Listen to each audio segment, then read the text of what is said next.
this is Seton Hall University on, what's today's date? The 7th of March. Just listening to a little bit of Joshua Parahia.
Joshua as heavy metal. I would say they're more hard rock with some metal influences, but not bad. I enjoyed it. Been listening to it. Not overly preachy as well, but you know, it was mentioned God. But I like it when they're really preaching myself. But that's just me. I'm a preacher. I'm preaching and teaching. Okay. On Wednesday, yes, paper. Hopefully you've already started working on it, but I can understand if you've waited to the last minute, because Mr. Dunn has been wanting to do the same thing. Let's see here. Just need this right now.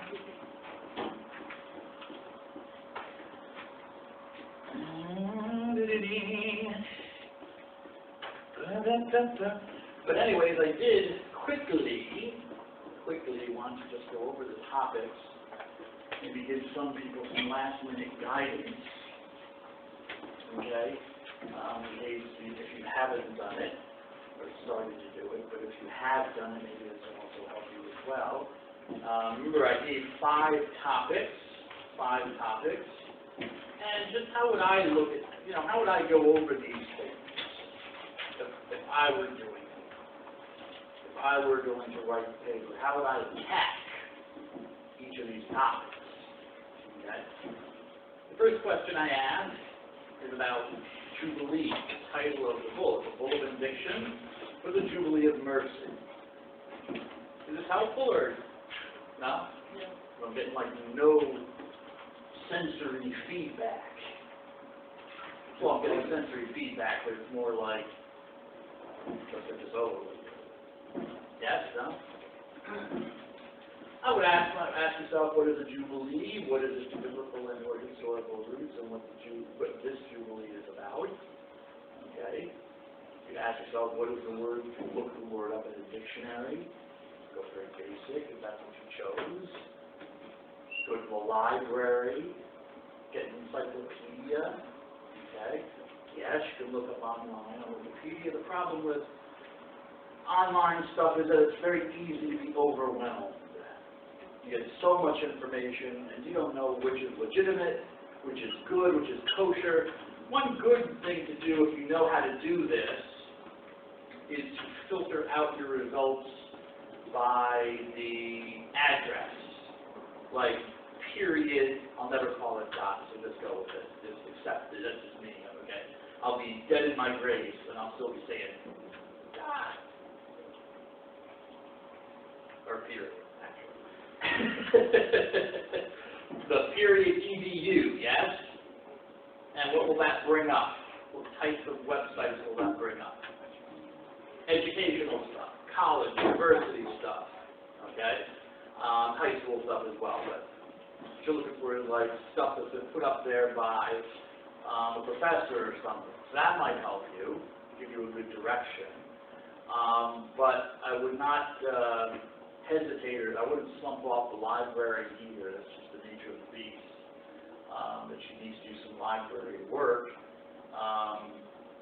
The way libraries are today, most everything is online anyway, so if you just go onto the library website and you type in encyclopedia and then go through some of the encyclopedias they have online, look up Jubilee, look up its history, so you know what it is, okay?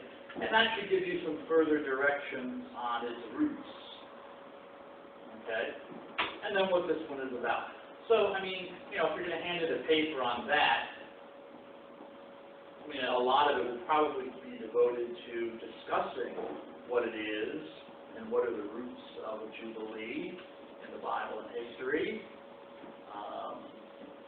Yeah, it's probably so it's more historically oriented. Number 2, the Pope mentions the Virgin Mary in several places in the Bull, specifically her Immaculate Conception. What is her role in God's plan of mercy? You might have to look up what an Immaculate Conception is. People usually Catholics get this confused with the virgin birth, which it is not. It is not. Virgin birth refers to Jesus, that he was born of a virgin. It also refers to Mary, because she's the virgin.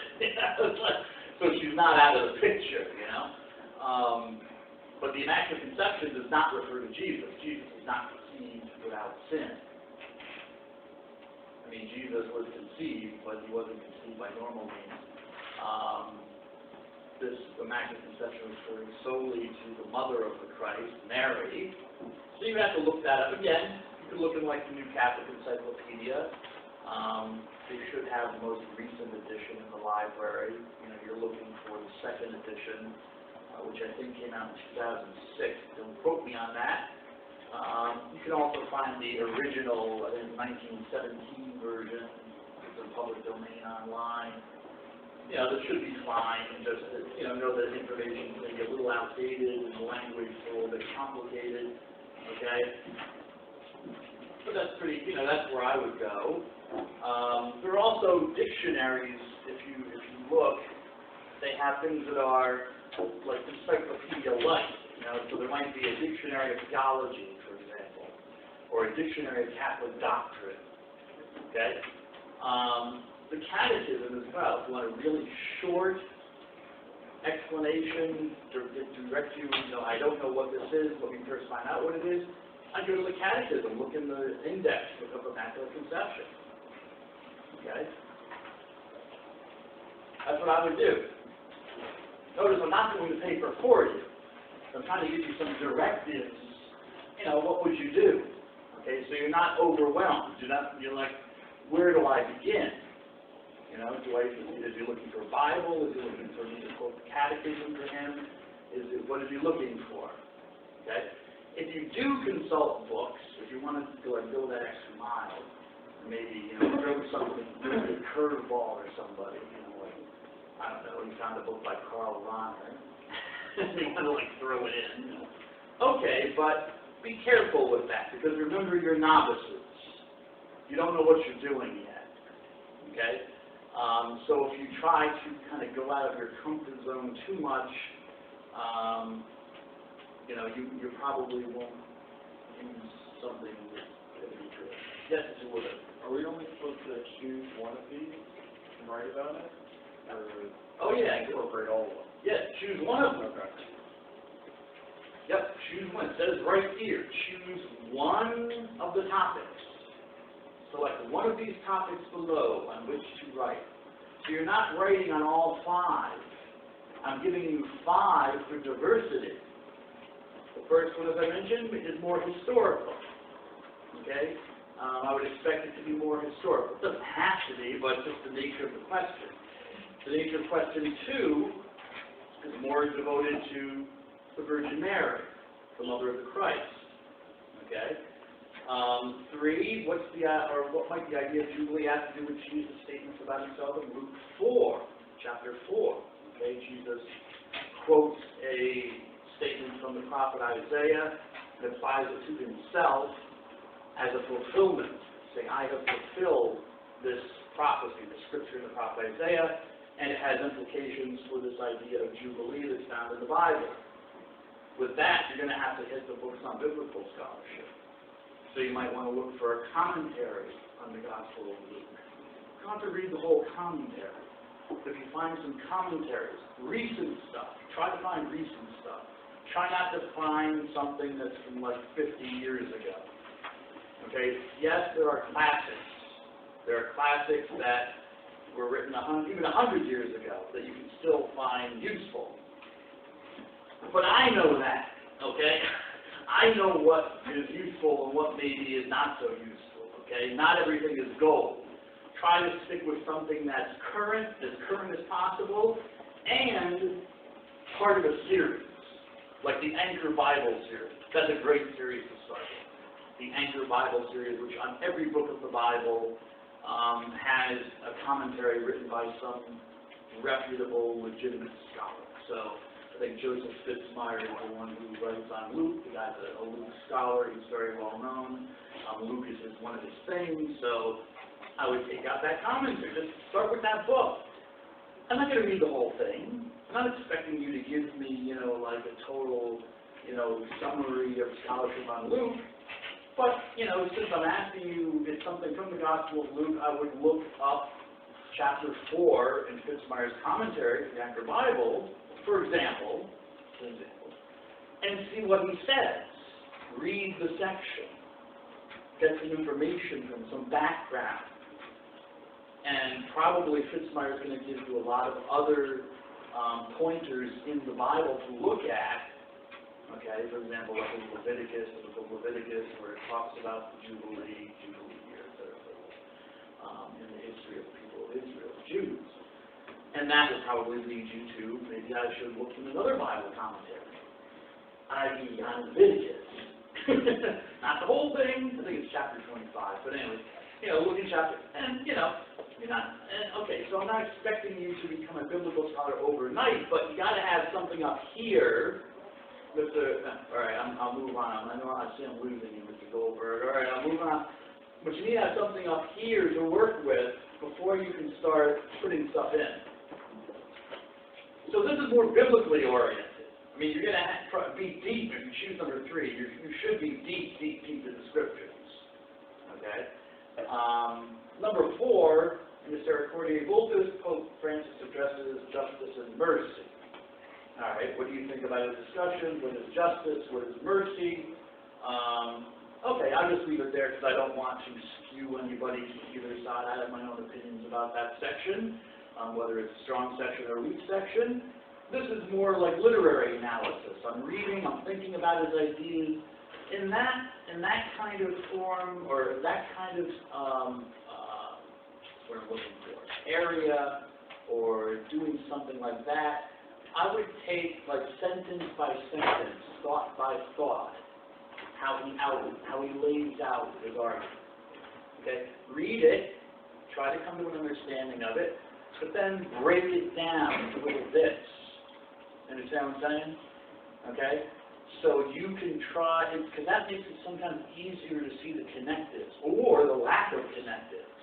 Like you see, like, okay, in this first sentence he says this, then he says that, then he says the other, and now in this fourth idea, he like totally jumps to it, and I don't see the connection.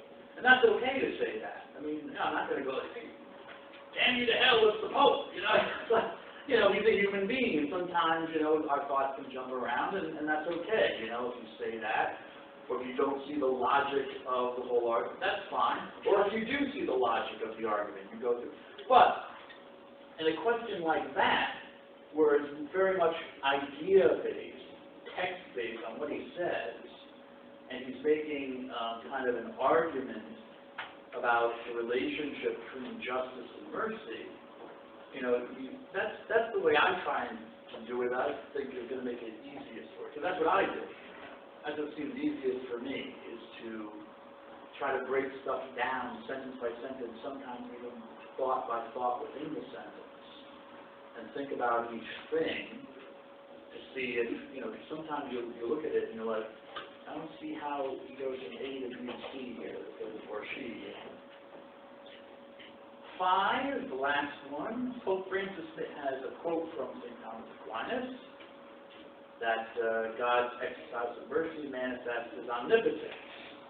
Okay, well, some of you, hopefully not too many of you, might have to hit the dictionary and look up what omnipotence means.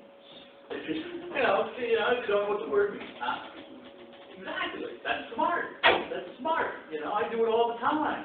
Tons of words I don't know. But I was looking up something in the post-Lenten thing about rachanim, meaning the word mercy being connected to the Hebrew word for womb, which I never heard before. So I gotta look that one up, look in the Hebrew. I thought the word for mercy was chesed, which doesn't sound anything like rachanim, but could be wrong. You might have to look up who is St. Thomas Aquinas. So look in an encyclopedia, or just quickly take a look on Wikipedia, get an idea of who this person is.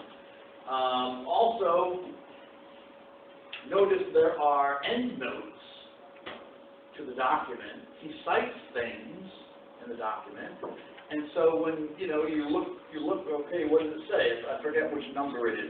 20 or something like that. But I forget. Is the endnote number 20? Well, whatever. Let's say it's endnote 20.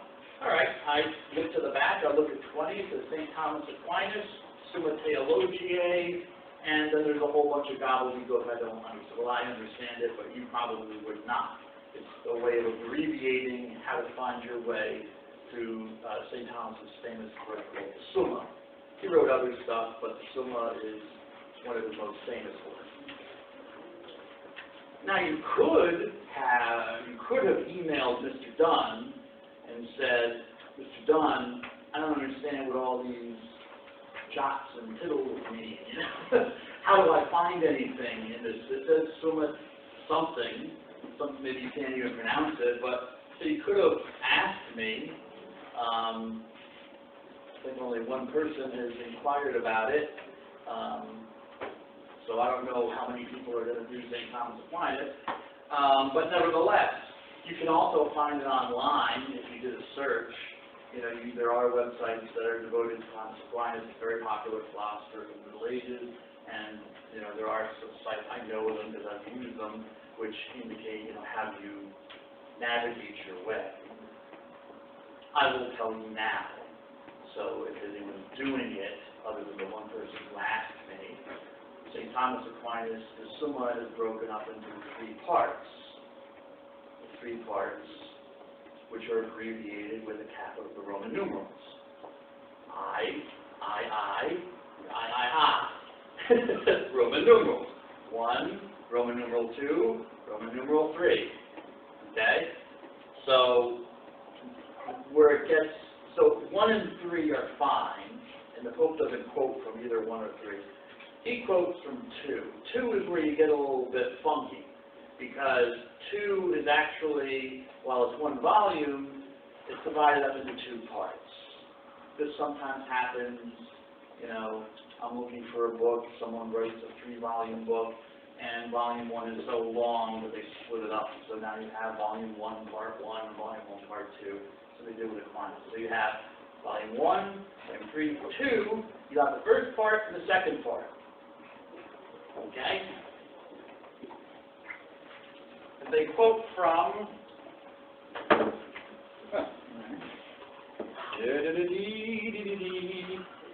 don't worry, I'm still here. I haven't disappeared. I'm just behind the thing.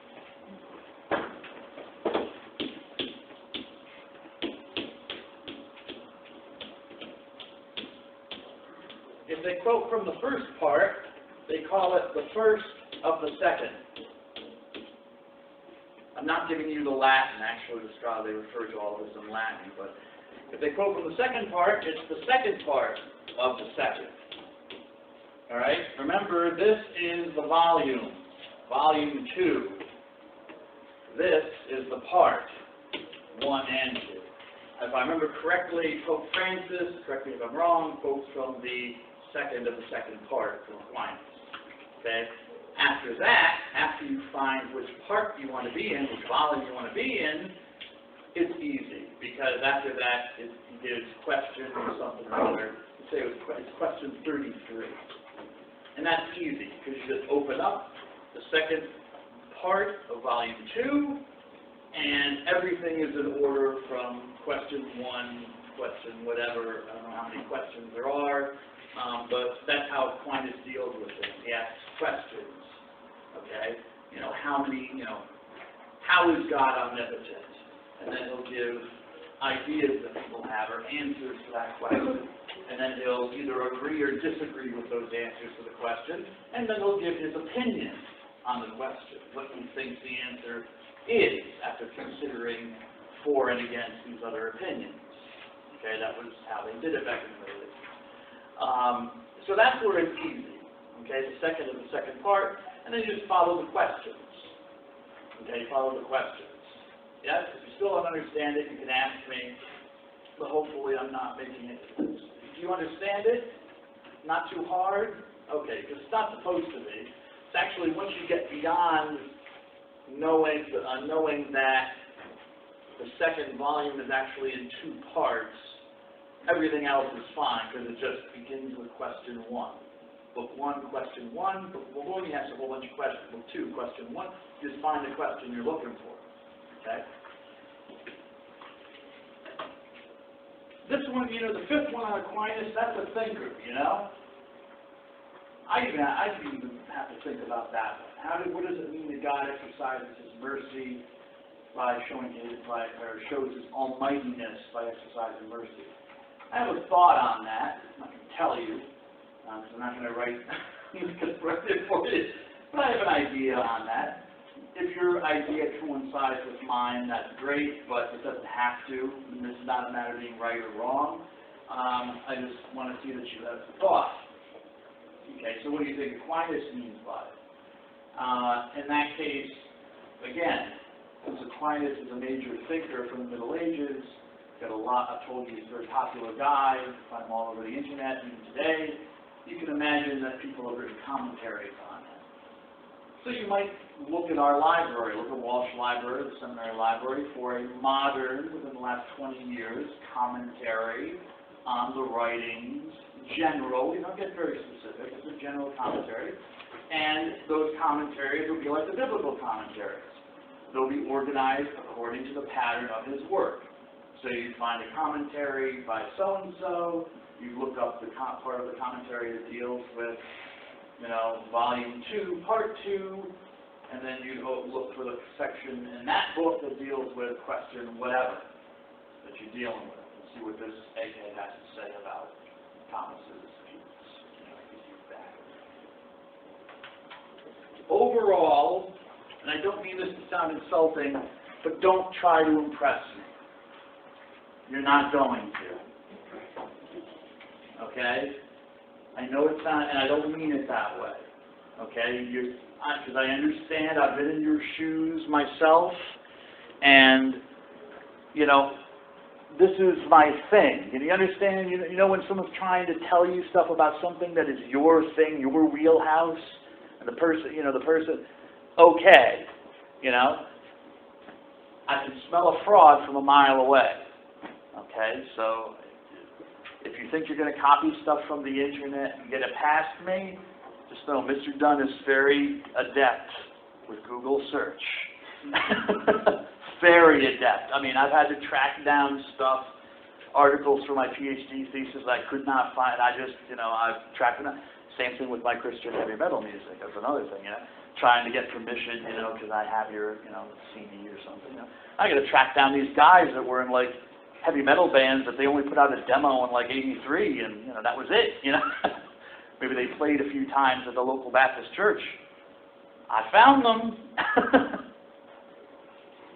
So don't copy other people's work and think you're going to get away with it. I'm not, and I have nothing better to do. Okay, and just think. Okay, just think about things That's probably the best level to stay at, okay? Think about, think about what's written, the Pope writes. Think about the sources that you've had to consult, okay? I understand that some want to impress the professor and want to show that, I'm smarter than you might think I am, Mr. Dunn. I already know you're smart people. That's not the point. Okay, this is for a grade. Okay, so you just want to get a grade in. This is, something you'll submit and you're not going to think about after the semester's over. It's gone. Yes, sir. I'm not sure if you answered this before or not, but can we use footnotes? Oh yeah, I mean, if you need, in the syllabus, I prefer internal citation. Actually, no. Let me say no. Yeah. Do the internal citation because it's easier. Sorry. Footnotes can get crazy because it's a different form of citation than the citation I outline in the syllabus. I'll give you some examples. And the reason I outline that stuff in the syllabus is because I want to make it as simple as possible. I don't want you to have to, break out a copy of Turabian or the Chicago Manual of Style and have to do, the main thing with citation is be consistent. Don't be all over the place. If you're going to cite a certain way, make sure you do it all the time, okay? And always err on the side of giving enough information to find the source. Don't, just give me, the name of a person and it was in Newsweek, something like that. You make sure you give the name of the article, the magazine it was in. You don't have to go crazy, but if you can give the date or the volume number and stuff like that, so just make sure you ask yourself, could Mr. Dunn find this? If he challenged me on this, could he find this and track down to verify that I actually quoted from this? If he can't, then you got a problem. Okay, so you want to be as specific as possible. Websites, that's why I say, the internet, if you do use it, but be very careful, because websites, they appear and they disappear all the time, and they can also be very weird about how do you cite this, Like a person has a blog on some, like WordPress, so am I citing WordPress, or is it the blog? And what if the person is writing a blog, but the thing that they're writing about, they link to something else that I was interested in, that I'm actually using? Or can I use comments? Like someone put a really good comment on a YouTube lecture. No, don't ever use comments. So I don't care what some anonymous person says, Even if you track down a comment that I put on somebody's thing, MWI Dunn says, you suck, Don't care, even if it's me. And I'm out there, yes, I'm out there, and I stand by all my comments, so I'm not too worried. I think about them before I click submit. Any questions? Yes. That's in the syllabus. Don't give me a look, it's in the syllabus. If you ask me something that's in the syllabus, in the syllabus. Any question about, yes, sir? Is there a maximum or a minimum number of sources you want, or just however many you use? No, there's not a maximum or a minimum. For most of these questions, you're going to have to use sources. I would say that if you have to use commentaries, a couple of modern commentaries are suitable. You don't have to go crazy, okay? Because once again, I don't want you to overwhelm yourself with opinions, okay? I mainly want you to give your opinion and what you think, and if you can back something up that you're saying from a commentary, that's great, But for, say, the thing on the Bible with Jesus in Luke's Gospel, or, say, Aquinas, you probably should rely on commentaries just for informational purposes, like, scholar so-and-so says that this is, what Jesus is talking about, and whatever, just use it for informational purposes. Don't get into an argument or try to get into a debate. Again, like to show off and say, hey, I can just stay safe. And just stay safe when you're using your sources. Does that make sense? I hope it makes sense. because I'm trying to, I don't want to miss anything. Mr. Savatello. With the sources, there's a certain format that you want us to set our sources in for reviewing. Do you want us to do it specifically that way, or could we cite like MLA? If you want to, just be consistent. I'd prefer that you do it according to the syllabus.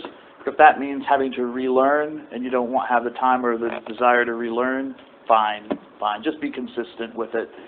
If I write something on if I scribble something about this is not what I wanted, because I forgot that I said this to you, you know, you'll have to remind me later that Mr. Dunn, you said I could use MLA as long as I was consistent. You just have to remind me, but I'll try to remember. Yes, I prefer, let me say that I would prefer, maybe this as clear as possible, that you follow the format I give you. Because it's easier for me to grade you and go through and grade where I don't have to stop all the time. Okay, this is a different format. What is the person doing here? Because then I have to figure out what you're doing. And no offense, but it wastes my time. It might be easier for you, but for me it wastes my time. And you don't want me pissed off reading your paper. You want me in a very good place, a happy place. You know what I'm saying?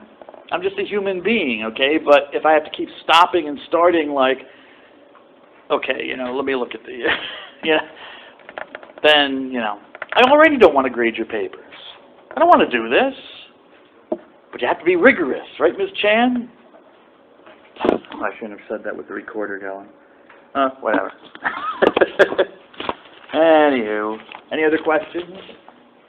Yes, sir. For question 1, is that more of an argument type question, or is that just like explaining whatever you're... It's a little bit of both, because you have to address, you know, what is a Jubilee of Mercy, you know? What's the purpose of this Jubilee? Because Jubilees have been called by popes for different reasons.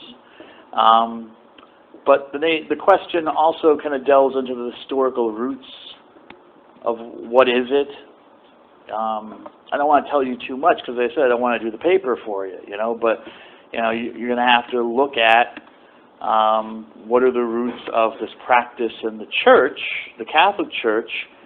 How does it tie up to a similar or perhaps the same practice mentioned in the Bible?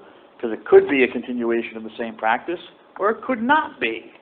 It could be just the church using this idea from the Bible. You see what I'm saying?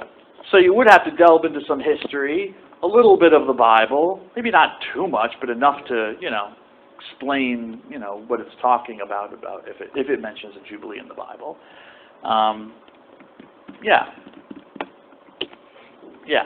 So would I be forming an argument-based thesis for that question then? Only if I ask you a question. Like the question I asked you is what? What is this Jubilee about? Why is it about? Okay? So after looking at, say, the history and perhaps the biblical roots of Jubilee, you could then go to the papal bull itself and say, what is this Jubilee for Pope Francis? Why is he calling it? How would you situate it within what you should now know about the history of this practice of the Church calling a Jubilee year? A Jubilee year. And you could ask yourself certain questions like, you know, does it sit well with the biblical practice? Does the Pope in his Bull of Indiction make a case for the biblical not for the biblical background of doing this, but does he address that at all? You know, or does he kind of slump it off and, you know, kind of pass over it in a cursory way is the word I'm looking for. I got you. I'm moving on. Anything else? Any other questions? Any other questions? No? Well, if you have any questions, email me. I'm hoping by the looks on your faces, most of you have not done it yet. Have you started? Anyone want to be honest and say you haven't done it yet? No, you're getting to it? You're getting to it? Okay, well, we'll see what happens. Because then next week, a week from this Wednesday, there's that extra credit assignment. Yes? I'm wondering if I should push the paper deadline to next Wednesday. I don't know if it will make any difference, though. Might take some, take some pressure off? Oh. Now you're awake. Now you're awake. You've been listening to me. I know. I'll think about it during the class while I'm actually also teaching. Ooh, Jesus. Well, because I don't like to change. I understand people plan around stuff. And you don't want to piss people off by changing stuff. And a person's like, I planned on these 2 days, boom, getting it done, and now he's throwing it. You know what I'm saying? Well, it's like if they want to write it for Wednesday, they can write it and just hold on to it for a week. Or hand it in on Wednesday. Okay, yeah. Or hand it in on Wednesday. No. No. No, I probably will do that. Let me think about it while I'm talking about Jesus. Probably shouldn't talk about Jesus because he'll tell me to be merciful. It is the year of mercy, so. It's your mercy for such a bad week. I'm just saying, Sir, I've been in the seminary, I've been around priests and nuns, I know all the tricks. Oh, yes. Okay. Yeah, I probably will change it from this Wednesday to next Wednesday. Is that, Ms. Wogan, do you like that idea? Yeah. Okay. So not this Wednesday. If you want to hand it in on Wednesday, do so. But I'll expect it a week from this Wednesday then. So the paper's due on the 16th, but you can hand it in. No, for you it's due on Wednesday. All right, it's due on Wednesday. I got you. It's fine. It's fine. I gotta crack the whip on you, sir. No, that's fine. Okay? It's like, I gotta ride you, baby. No, sir. If Wednesday, if it's done, but it's not a week from Wednesday. Now I'm bringing a rough copy on Wednesday, and you can look at it. Yeah, I could look at it. I probably shouldn't have said that.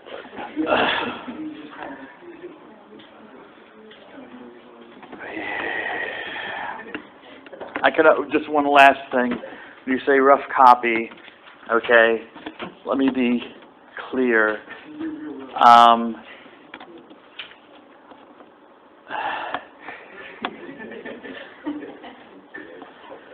It is a pleasure to read a well-written paper. It is excruciating to read one with run-on sentences, incorrectly used punctuation, okay? Again, do not try to impress me. I don't care if you want to try and write a long sentence. Don't, because you'll probably do it wrong, okay? Just give me short, pithy statements. If you feel you can connect them with, a because or therefore or something. Well, not therefore, because that begins a sentence. Fine. But it's probably better to write down your thoughts and just, short, pithy statements that make sense first, then see if you can connect stuff together. You should avoid run-on sentences, or letting your mind wander where you start out one place and then by the end of the sentence it goes somewhere else, you know what I'm saying? These are just things I've learned over the years because, you have a thought and as you're thinking your mind starts to wander as you start writing the sentence. And I can end up with like a long sentence that has like 2, maybe 3 different thoughts in it. And then I gotta go back and then I break it up. I parse it into those 3 different thoughts and convert them into like 3 different sentences, If they can be brought together coherently into a larger whole, fine. But you'll probably write much better that way. It might seem weird, but you probably would actually write much better, more clearly, doing it that way than trying to be some kind of essayist, Because you're not there yet. It's a skill. I'm not there yet. I'm still learning. It takes me time to write. It's a skill. Okay, the ministry of Jesus. Well, I'll get to that in a second. Jesus, as I said, we don't know. I'm just going to quickly go over some information we do know about Jesus. The Gospels are not primarily concerned with giving us this information, but, we do get some information about him as an historical figure. We know that he had a father named Joseph, or Yosef in Hebrew. He had a mother named Miriam. Okay, so he had parents. However, even though he had human parents, there is something weird about his birth, which I mentioned before, the virgin birth. Okay? And you don't have to believe that Jesus is the Son of God to accept there's something weird about his birth. Because, what's the weird thing that happens? Mary is pregnant, and Joseph didn't impregnate her. That's the weird thing. Now, someone can say, well, then she got knocked up by somebody. She's all right. She's right here. She's fine. She knows I don't believe that. But you could make that argument, okay? That's in fact what Joseph believes happened. That's why he wants to divorce her. He thinks that she got, she had a roll in the hay with somebody else, and she was pregnant when he betrothed her. He took her as his wife. So he's going to divorce her. And it's only, according to the Gospels, well, Matthew and Luke, that they both agree that there is some kind of intervention. We don't know what happens to Joseph, but something changes his mind. Even though he knows he's not the father of Mary's child, he decides not to divorce her. So Jesus has human parents, but Joseph is not his father. So there's something irregular about the birth of Jesus. According to the Gospels, which is what the church proclaims, this is an act of God. This is a miracle. That Jesus was conceived in the womb of his mother Mary without sexual intercourse happening. You either believe that or you don't. I believe it, but even those who don't believe it, as I said, accept the testimony of the Gospels that there's something weird about Jesus' birth. Because it comes up in just about all of them. Matthew and Luke address it forthright. They have the story in Matthew of the fact that Mary is with child and Joseph wants to divorce her. But in the Gospel of John it comes up, where there's a conversation between Jesus and some of his Jewish opponents, and at one point they make this kind of snide remark about, well, our Father is God, Jesus. We know who our Father is. Oh. Almost like we don't know who your Father is. We know it ain't Joseph. So that's interesting. We get that out of there. We know that, I mentioned this in the last class, Matthew and Luke, the two Gospels, agree that Jesus was born during King Herod's reign. Okay. 37, he was king of Judea, king of the Jews, from 37 to 4 BC. Yes, remember he was born in 73, right? 73 to 74, we say? Anyways. Nothing necessarily significant about that. It's just some historical detail. It helps us pinpoint with some sort of accuracy when he was born. It is interesting that he was born at a time when there was a king of the Jews. Herod was given the title of king, Rex, by the Romans.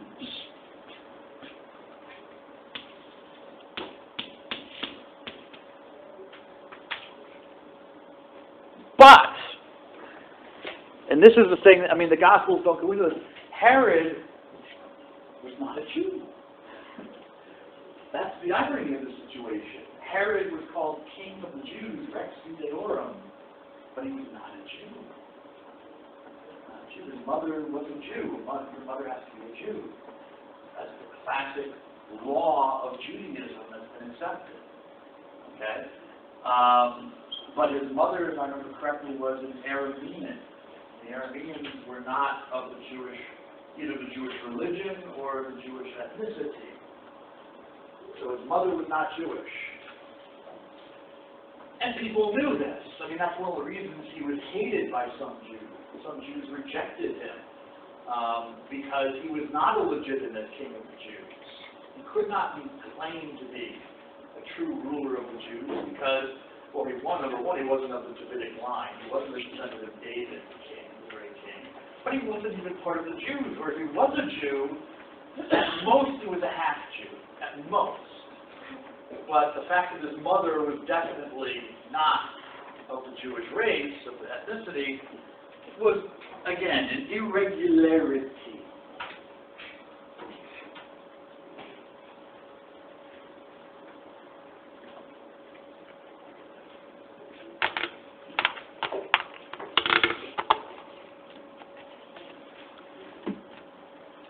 So notice that, Jesus, who will later be called King of the Jews, is born during the reign of the King of the Jews. But there's kind of like this polemic going on in the Gospels. You're not the King of the Jews, Herod. You're not the King of the Jews. He's the King of the King of the Jews. He's a true Jew. How does Matthew open his Gospel? The first words of Matthew's Gospel says, Jesus is a descendant of Abraham, a descendant of David. So he was a Jew, and he was Davidic, unlike Herod. Nevertheless, Herod is called King of the Jews. Both Matthew and Luke also agree that Jesus was born in Bethlehem. That Jesus was born in Bethlehem. And he probably was born in Bethlehem. Why? Because they also kind of disagree on how he got there. Yes, sir? Was he actually born in the stable, or is that just like... Well, stable depends on which. It's probably a cave where they kept animals. Maybe, that's what it So says. it's not like what we have, like, in front of the... Oh, no, that was created by St. Francis of Assisi back in the 1200s. From his imagination as an Italian, what an Italian stable looked like. That's, No, the stable where you kept animals was more like a cave you would keep animals in. But that's apparently true. I mean, I don't see there's any reason for them to have made that up. Usually in infancy stories, they want to glorify the person, that when the person was born, there were earthquakes and angels do show up in the case of Jesus, but you have all these events, the earth and supernatural worlds all recognize the birth of this great person, okay? And to some extent that does happen. Angels do show up in the Gospel of Luke, the angels show up. But you also have a bunch of grubby shepherds show up.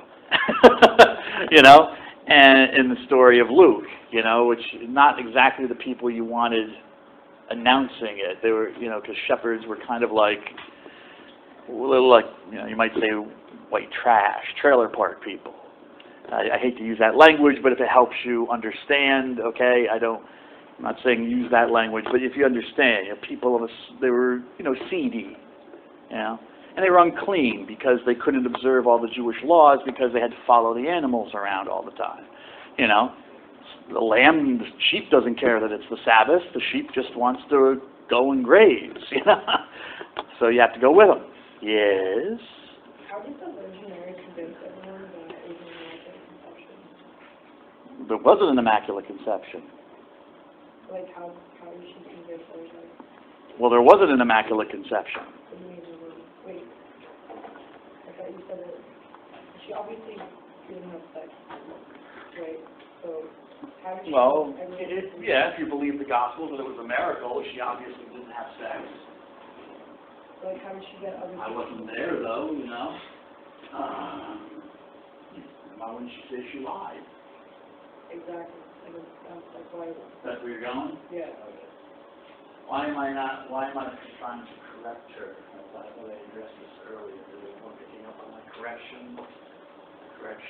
Immaculate conception, virgin birth.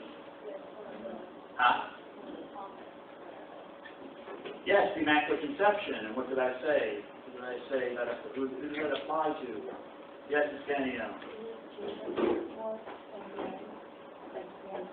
Is it what? Jesus. Like, it's more about... It what? Immaculate Conception. It's more about Jesus? The Virgin Birth is more about Jesus. The Good. Immaculate Conception is just about Mary. In what way? And that I know it, but like I don't know how to say it. There like no original sin. Now, how is it that the Methodist gets it? And and I've got a classroom, I'll bet you I could throw a stone and hit a Catholic. But, yes, original sin. God intervened at the conception of Mary based on the fact that she was going to be the mother of Christ. That she was going to give birth to his son and freed her from the stain of original sin. It was an act of God's mercy. I shouldn't have said that. An act of God's mercy, not her. She's a human being. Okay? And it also doesn't mean that she didn't need a Savior. She, of course, did need it. Christ was still her Savior. But remember, God is timeless. So, God can save whenever He wants to. He's not bound by past, present, future. Okay? And He can also do whatever the heck He wants. You know. So that's the belief, that she was full of grace, full of God's grace from the time that she was conceived in the womb. So that is the Immaculate Conception, Ms. Beccaro-Ulari.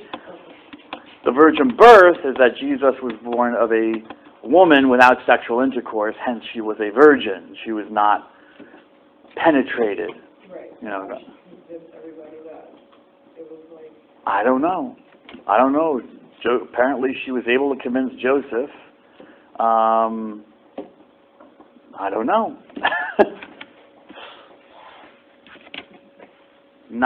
I don't know. I mean, it's not part of the story. We're not told, you know. And, you know, as I said, that's part of one of the things of the gospel writers. They don't really care to go into all these details. If you notice, if you read Matthew's gospel, Matthew never describes the birth of Jesus. Doesn't that have to do with faith, though? Oh, yeah, it has to do with faith. Because she could have been, as I said, she could have been an adulteress. She could have been raped. Something could have happened. Oh, yeah. There are other natural explanations that have nothing to do with God. In fact, if you read Jewish writings, for example, the Talmud, which is a huge commentary, actually it's a commentary on the commentary on a commentary. It's a very complex document.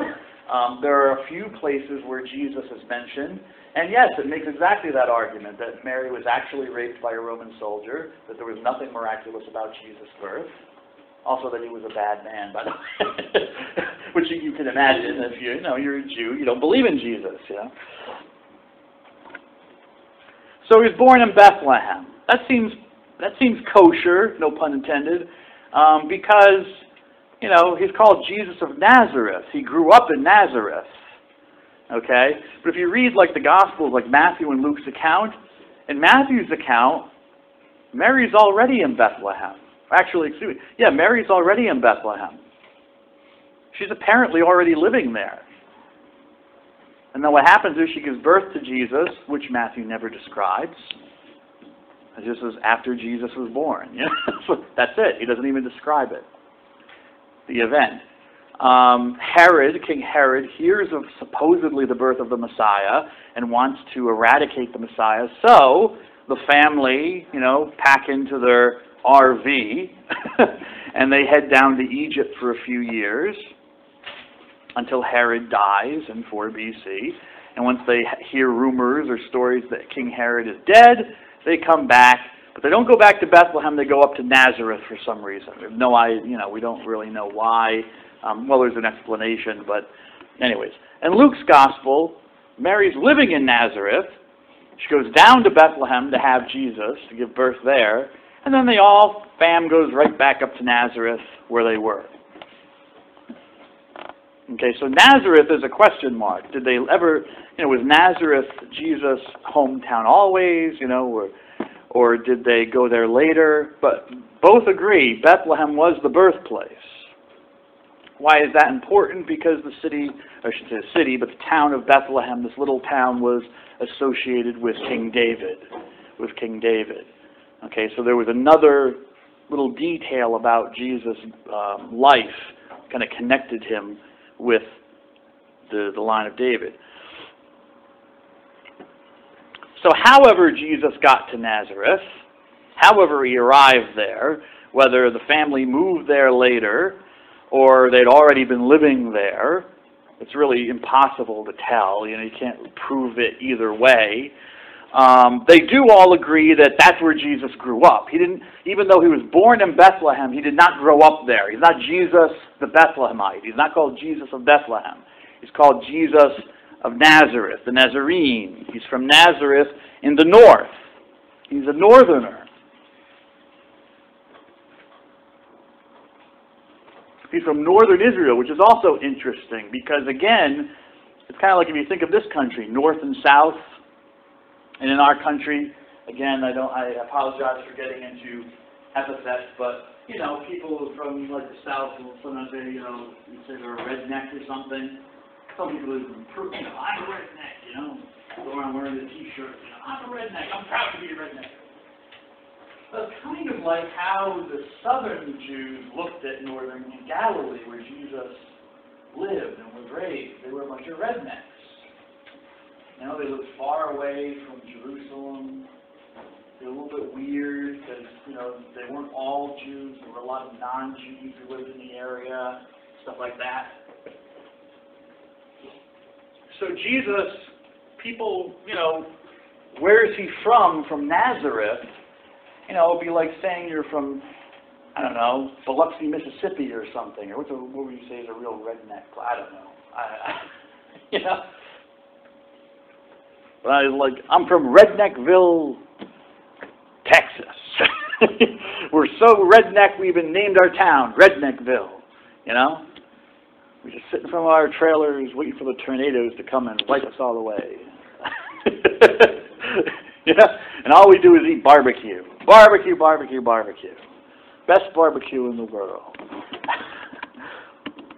But that's how people kind of looked at people from Galilee. To be a Galilean was to be kind of from this area, this region, that was looked down upon by the Judeans, those who lived in the region of Judah in the south.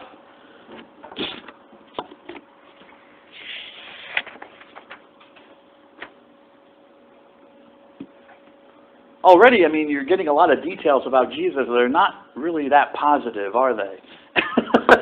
You know, it's not like it's trumpeting Jesus like, man, this guy was the best and the brightest, and, you know, should have been obvious, you know, can't they look at those pictures of that flowing hair and that beautiful creamy white skin and blue eyes, that well-kept pointed beard? How could they not love Jesus, you know? He was a carpenter. A carpenter. That's how we translate the word tectone. Tectone. You already know this word, tectone. Jesus is called a tectone. It's translated traditionally carpenter, but really you could say it's a handyman. It's a guy who works with his hands, builds stuff. Yes, maybe chairs and tables like a carpenter would, but you know, it's more expansive than just that. And as I said, we know this word already from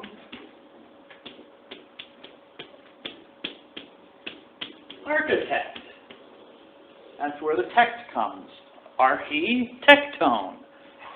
A builder of, well, the Greek word arche has a lot of meanings.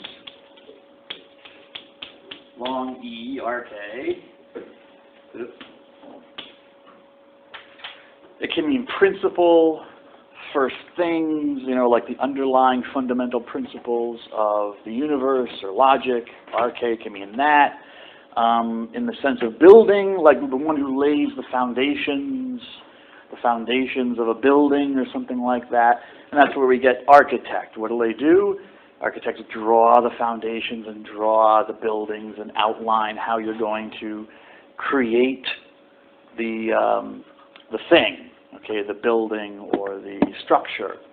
Okay, so structure builders, you might say, from architect, it will be a translation of architect.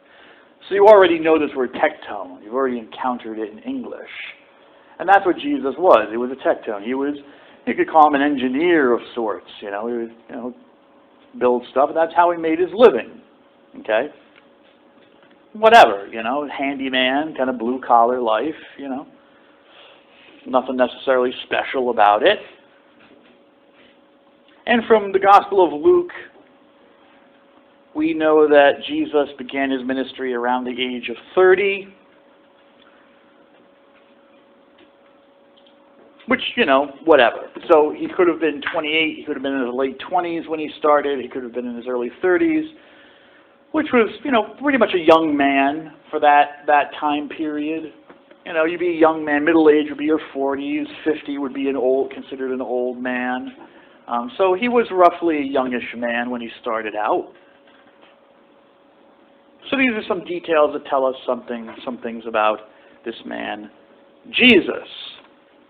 I wonder if he ran for president, where some of these things would go. Anyway, so he begins his ministry, what's called his ministry. The word ministry just simply means service. It's a theological term for basically describing the specific time period in the life of Jesus of Nazareth when he went out teaching and doing stuff, spiritual stuff. More than just being a carpenter, I guess. But he kind of put himself out there as an authority that people should listen to and follow about how Judaism should be. And also I mentioned the presidential race, he kind of throws his hat, or his kippah, if you will, his yarmulke, if you will, into the ring of the question of the Messiah, Who's the Messiah? Is the Messiah going to come? Is it near? It's kind of like Christians today. You ask, is Jesus coming back?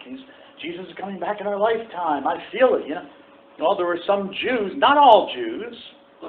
There were even Jews who didn't believe in a Messiah.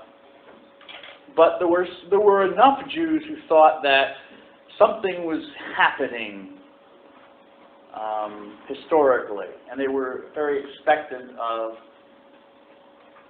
this figure called the Messiah making an appearance.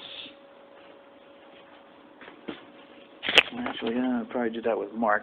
Well, later, I guess.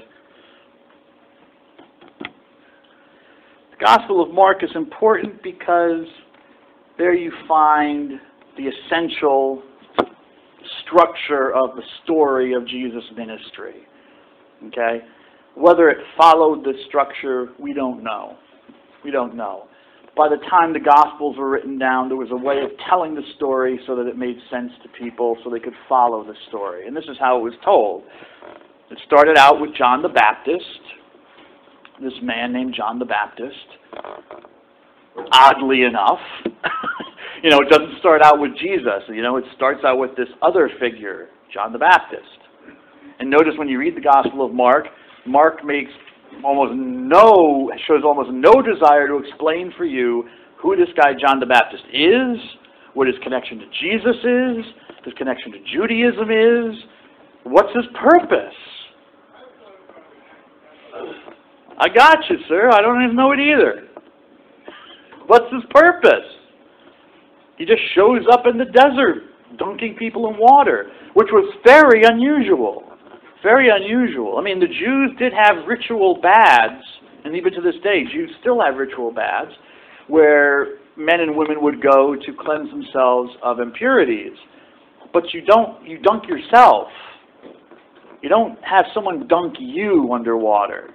So even what John the Baptist was doing was very odd. Hence, John the Baptist. They gave him a nickname. Yes, okay, it's time to stop. God bless you all. I'll see you on Wednesday. I hope you all had a nice break.